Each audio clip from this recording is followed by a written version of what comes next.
दोस्तों, आज मैं आपको एक माँ की दर्द भरी कहानी सुनाने जा रहा हूँ। ये कहानी सुनकर आपको रोना आ जाएगा। माँ तो अपने बच्चों का हमेशा अच्छा ही सोचती है। रवि नाम का एक लड़का था। वो अपने माँ बाप का इकलौता बेटा था। रवि के माँ बाप ने उसे खूब पढ़ाया और एक कंपनी में उसे नौकरी से लगा दिया। उसकी हर ज़रूरत को पूरा किया। रवि अब जवान हो चुका था। उसके मम्मी पापा ने उसके लिए एक लड़की देखी और रवि की शादी करा दी। फिर रवि ने उसके पापा से कहा कि पापा, मुझे नवा मकान ख़रीद कर दो। उसके पापा ने नवा मकान ख़रीदा उसके मम्मी के नाम पे। रवि की पत्नी भी नौकरी करती थी। फिर कुछ दिन बाद रवि के पापा की मृत्यु हो गई। रवि के पापा की मृत्यु को 3 महीने हो चुके थे। रवि और उसकी पत्नी बदल चुके थे। रवि की पत्नी का नाम सुमन था। सुमन अब घर के सारे काम अपनी सास को करने को बोलती। साफ सफाई, खाना बनाना। रवि भी अपनी पत्नी की हर बात मानता। फिर एक दिन सुमन की छोटी बहन उसके घर आ जाती है रुकने के लिए।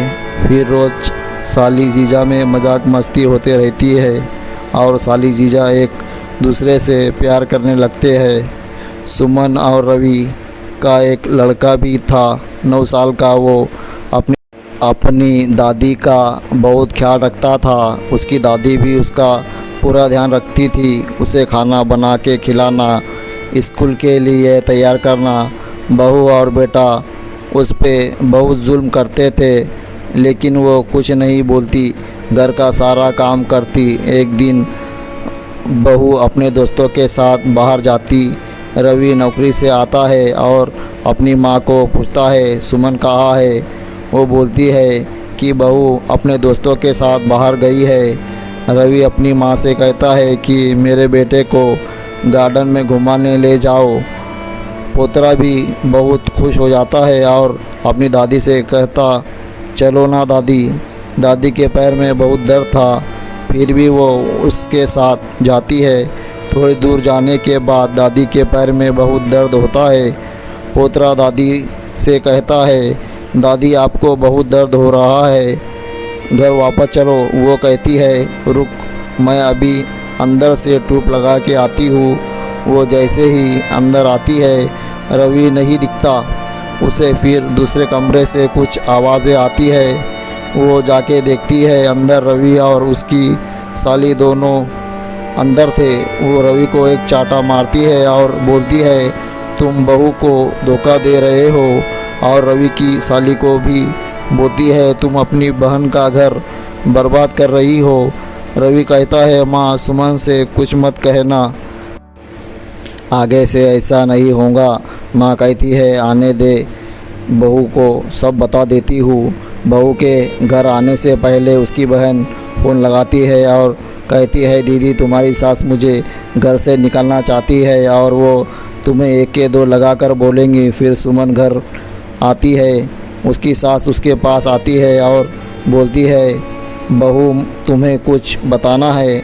वो बोलती है, मुझे सब पता है। आप यही बोलोगी कि रवि और मेरी बहन का अफेयर चल रहा है।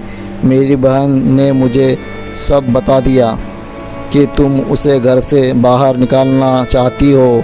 सास बोलती है, नहीं बहू, सच में मैंने उन दोनों को एक साथ देखा है। सुमन अपनी बहन के बातों में आ जाती है। अब उसकी सास को बहुत गुस्सा आता है और वो कहती है कि आज से तुम तीनों घर का काम और खाना बनाओगे। ये घर मेरा है। अगर तुम्हें इस घर में रहना है तो तुम्हें सब काम करना होगा। इतना कहकर वो अपने पोतरे के साथ बाहर चली जाती है। शाम को जब घर लौटती है तो देखती है घर में कोई नहीं है। वो अपने बेटे बहू को आवाज़ लगाती है, लेकिन कोई आवाज़ नहीं देता।